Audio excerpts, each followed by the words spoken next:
Van തുറന്നേ. ആ ചോറുണ്ടില്ലല്ലോ. പോയി ചോറ് വിളമ്പ. ചോറുണ്ടില്ല. ആര് പറഞ്ഞു ചോറുണ്ടല്ലെന്ന്? ഞാനല്ലേ ചേട്ടന് വിളമ്പി തന്നെ. ഒന്ന് ഓർത്ത് നോക്കിയേ. നെയ്യും പുഴുക്കും ഒക്കെ കഞ്ഞിയിലിട്ട് ഇളക്കി ഇപ്പൊ കഴിച്ചു തോർക്കുന്നില്ലേ? ചോറുണ്ടില്ലല്ലോ. ചോറുണ്ടോ? ഉണ്ടില്ലെന്നൊക്കെ ചേട്ടന് വെറുതെ തോന്നുന്നതാ. ഡാ, ഇത് ഉണ്ടിട്ട് കഴിക്കേണ്ട ഗുളികയാ. വാ വിളിച്ചേ. ആ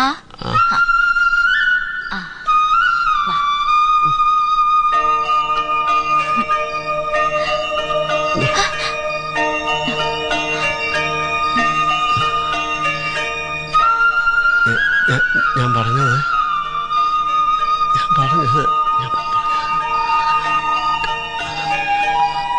അറിയത്തില്ല. മാറിപ്പോന്നുണ്ടോ? പറയുന്നത് മാറി